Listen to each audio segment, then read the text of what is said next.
السلام علیکم ورحمۃ اللہ وبرکاتہ ڈیئر ویورز، آج ہم لیکچرر اسلامیات کے انٹرویو کی تیاری کے سلسلے میں اسلام اور جدید افکار کے 25 سوالات لے کر آپ کی خدمت میں حاضر ہیں۔ اس سے پہلے کہ ہم سوالات کا سلسلہ شروع کریں، اگر آپ نے ایک بھی چینل سبسکرائب نہیں کیا تو پلیز سبسکرائب کر لیں اور ساتھ بنے گھنٹی کے بٹن کو دبا دیں۔ آئیے چلتے ہیں سوال نمبر 1 کی طرف۔ سوال نمبر 1، ہبہ اور عاریت کا فرق واضح کریں۔ ہبہ سے مراد کسی کو اپنی مملوکہ چیز اس شرط پر دینا کہ وہ اسے پھر واپس نہ کرے بلکہ اس کو اپنی مملوکہ چیز سمجھے، جبکہ عاریت سے مراد ہے کسی کو اپنی چیز کسی مدت کے لیے اس شرط پر استعمال کے لیے دینا کہ پھر وہ اسے واپس کر دے اور اس کو اپنی مملوکہ چیز سمجھ کر اس پر قبضہ نہ کرے۔ سوال نمبر 2، داس کیپٹل، سیاست المدینہ، اخلاق ناصری اور اسلامی معیشت کے مصنفین کے نام بتائیں۔ داس کیپٹل کے مصنف ہیں کارل مارکس، سیاست المدینہ کے مصنف ہیں امام غزالی، اخلاق ناصری کے مصنف ہیں نصیر الدین طوسی، اسلامی معیشت کے مصنف ہیں مناظر حسن گیلانی۔ سوال نمبر 3، اشیاء اور خدمات سے کیا مراد ہے؟ اشیاء جمع ہے شے کی اور ہر معاشی شے وہ شے ہوتی ہے جس میں 3 خصوصیات پائی جاتی ہوں۔ ایک، وہ شے افادہ رکھتی ہو، دوسرا، وہ شے قلیل مقدار میں ملتی ہو، تیسرا، وہ شے انتقال پذیر ہو۔ مثلاً ایک مریض کے لیے اسی کی دوائی معاشی شے ہے۔ اگر ایسی خدمت جسے زر کی شکل میں ملنے والے معاوضہ کی خاطر کیا جائے معاشی خدمت کہلاتی ہے۔ مثلاً گھر میں ہماری والدہ کی کھانا پکانے کی کوکنگ خدمات معاشی خدمات نہیں ہیں، لیکن اگر وہ تنخواہ دار ٹیچر ہیں تو ان کی ٹیچنگ خدمات معاشی خدمات کہلائیں گی۔ سوال نمبر 4، اسلام کا نظریہ الکان کن 3 اصولوں پر قائم ہے؟ اسلام کا نظریہ الکان 3 اصولوں پر قائم ہے۔ ایک ہے زرخیز زمین کی مکمل مالک حکومت ہو، دوسرا حکومت اس زمین کا کرایہ سالانہ شرح سے وصول کرے، تیسرا حکومت ایسی زمین کا کرایہ دینے والے سے نہ عشر وصول کرے اور نہ ہی خراج وصول کرے۔ سوال نمبر 5، اسلام کا اقتصادی نظام، مارکہ اسلام اور سرمایہ داری، جوامع السیاسہ کے مصنفین کے نام بتائیں۔ اسلام کا اقتصادی نظام کے مصنف ہیں حفظ الرحمن سہاروی، مارکہ اسلام اور سرمایہ داری کے مصنف ہیں سید قطب شہید، جوامع السیاسہ کے مصنف ہیں امام غزالی۔ اسٹڈیز ان اسلامک اکنامکس کے مصنف ہیں پروفیسر خورشید احمد۔ سوال نمبر 6، بیع مرابحہ سے کیا مراد ہے؟ اس کی صرف 4 شرائط بتائیں۔ وہ تجارت جس میں اشیاء اس صورت میں بیچی جاتی ہیں کہ ان کی اصل لاگت سے زائد منافع شامل کر کے ان کی قیمت فروخت طے کی جائے، اور احادیث سے ہدایت ملتی ہے کہ یہ منافع 5% ہو لیکن 25% سے زیادہ نہ ہو۔ سوال نمبر 7، وہ اشیاء جن پر زکوٰۃ واجب نہیں کی اجمالاً نشاندہی کریں۔ استعمال میں آنے والی اشیاء مثلاً سبزیاں، فرنیچر، الماریاں، بلڈنگ، کپڑے، جوتے، مشینی آلات، زرعی مشینری، صنعتی مشینری، سواری کے جانور یا وہ جانور جن سے دودھ لینے یا بچے جننے یا کھیتی باڑی کرنے یا بار برداری کا کام لیا جائے، یا سواری کی مشینی ٹرانسپورٹ، گاڑیاں یا برتن یا کھائے جانے والے زرعی اجناس کا ڈھیر یا حفاظتی اسلحہ یا استعمال کی کتب یا ہیرے یا موتی یا دوسرے قیمتی پتھر پر زکوٰۃ معاف ہے۔ سوال نمبر 8، اسلامی ریاست کی 4 معاشی ذمہ داریاں بتائیں۔ ایک ہے بیت المال کا قیام، دوسرا سود کی ہر شکل کا خاتمہ، تیسرا بنیادی معاشی حقوق کا تحفظ، چوتھا رفاہ عامہ کے کام کرنا مثلا نہریں، کنویں، سڑکیں، سرائیں تعمیر کرنا، اور فلاح عامہ کی فراوانی کی خاطر عدل و مساوات قائم کرنا۔ سوال نمبر 9، قاضی ابو یعلیٰ نے لگان کے تعین کے سلسلہ میں کون سے اصول بیان کیے؟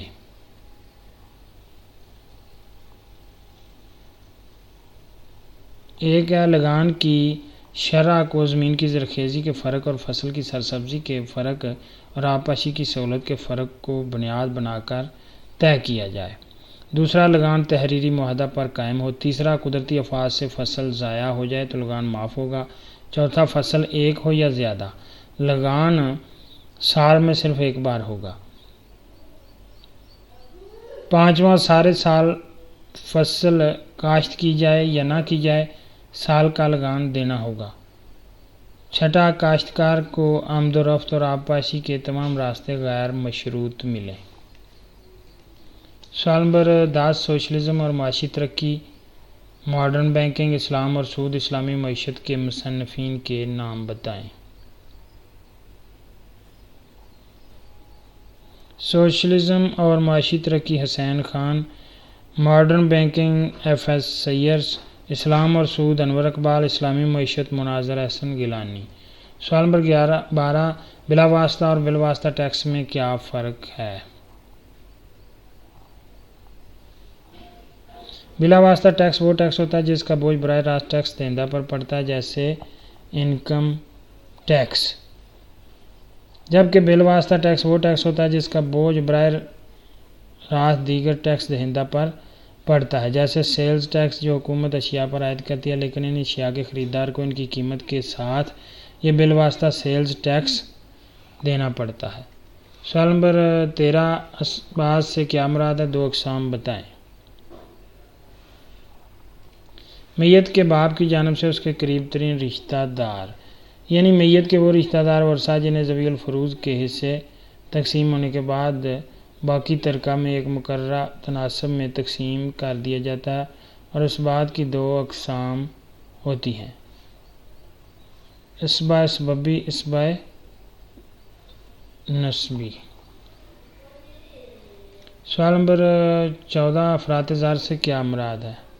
زر کی رسد کا اس کی طلب سے اس طرح بڑھنا کہ سونے چاندی کے ریزرو خزانے کے بغیر حکومت کاغذی نوٹ پر نوٹ چھاپے جائے اور اشیاء کی رسد نہ بڑھائے، جس کے نتیجہ میں ایک غیر مقررہ تناسب میں قیمتیں بڑھتی رہیں۔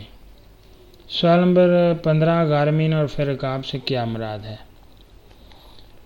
وہ لوگ جو اپنے اوپر واجب قرض واپس نہیں کر سکتے، ایسے لوگ رعایت کے مستحق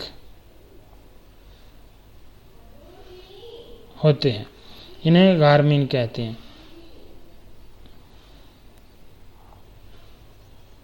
اور پھر رکاب سے مراد وہ غلام یا باندی یا قیدی لوگ جن کی گردن چھڑائی جانی ہے، یعنی وہ افراد جن کے مالکوں کو رقم دے کر آزادی دلائی جا سکتی ہے، اور آج کل پھر رکاب میں وہ مظلوم لوگ بھی شامل ہیں جن کی گردن چھڑوانے کے لیے گنڈے اور دہشت گرد تاوان مانگتے ہیں۔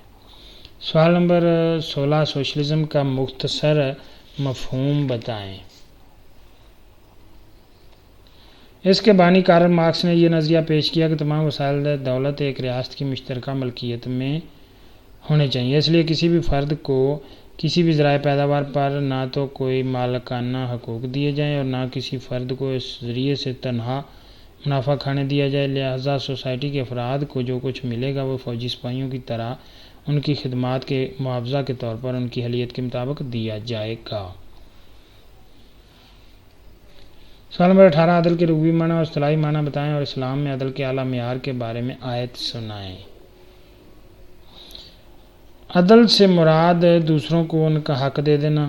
ان اللہ یامر بالعدل والاحسان، سورہ نحل کی سورہ آیت نمبر 90۔ اس کا ترجمہ بے شک اللہ انصاف کرنے والوں اور احسان کرنے کا حکم دیتا ہے۔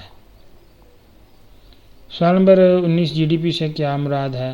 گراس ڈومیسٹک پروڈکٹ، یعنی ایک ملک میں ایک سال میں مکمل تیار شدہ اشیاء اور خدمات کی مجموعی بازاری قیمت۔ سوال نمبر 20 حکومت کے 3 بنیادی اداروں کے نام بتائیں۔ ایک ہے مقننہ، عدلیہ، انتظامیہ۔ مقننہ سے مراد کسی ملک کا پارلیمنٹ یا ایوان زیریں اور سینٹ یا ایوان بالا کی شکل میں وہ ادارہ جو قانون بنائے، اور عدلیہ سے مراد اس ملک کا وہ عدالتی نظام ہے جو ان قوانین کے مطابق فیصلے سنائے، اور انتظامیہ سے مراد وہ مشینری ہے جو حکومت کا انتظام چلائے۔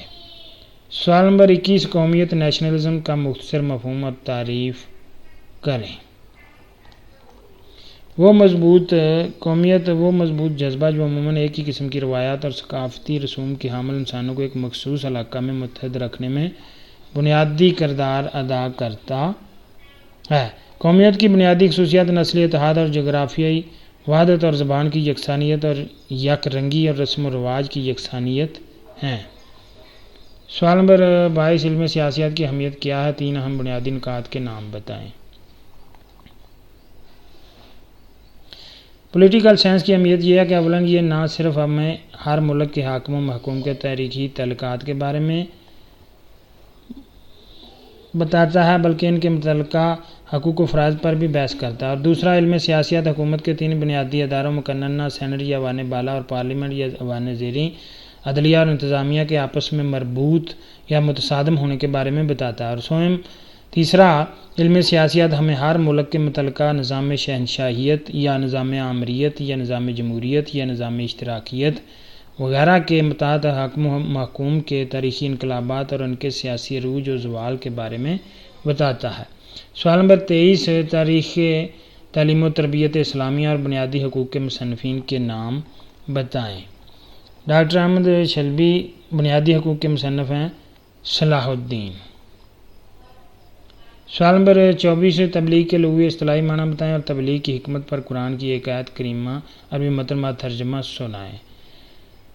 تبلیغ کے معنی ہے اللہ کے بندوں کو دین اسلام پر ایمان لانے اور صراط مستقیم پر چلنے کی طرف بڑی حکمت عملی کے ساتھ دعوت دینا۔ مؤثر تبلیغ کے قرآن نے 3 طریقے وضع کیے ہیں: حکمت، مؤثر نصیحتیں سنانا، مجادلہ حسنہ۔ ادعو الی سبیل ربک بالحکمہ والموعظۃ الحسنہ وجادلہم باللتی ہی احسن۔ سورہ نحل کی آیت نمبر 125 ہے۔ تم کافروں کو ایمان کی طرف بڑی حکمت کے ساتھ دعوت دیا کرو اور انہیں اچھی نصیحتیں سنایا کرو اور ان کے ساتھ بہترین نفسیاتی طریقوں کے ساتھ مقابلہ کیا کرو۔ سوال نمبر 25، مسجد کی فضیلت پر قرآن کی ایک آیت یا حدیث مبارکہ بتائیں۔ ان اول بیت وضع للناس للذی ببکۃ مبارکا وہدی للعالمین۔ بے شک سب سے پہلا گھر جو لوگوں کی عبادت کے لیے بنایا گیا وہ ہے جو مکہ میں ہے، برکت والا اور سارے جہان والوں کے لیے ہدایت ہے۔ سورہ آل عمران کی آیت نمبر 96 ہے۔ حدیث ہے، من بنا مسجدا یبتغی بہ وجہ اللہ بنا اللہ لہ بیتا فی الجنہ۔ ڈیئر ویورز، اگر آپ کو یہ ویڈیو اچھی لگی ہے تو پلیز ایک چینل کو لائک، شیئر اور سبسکرائب کریں۔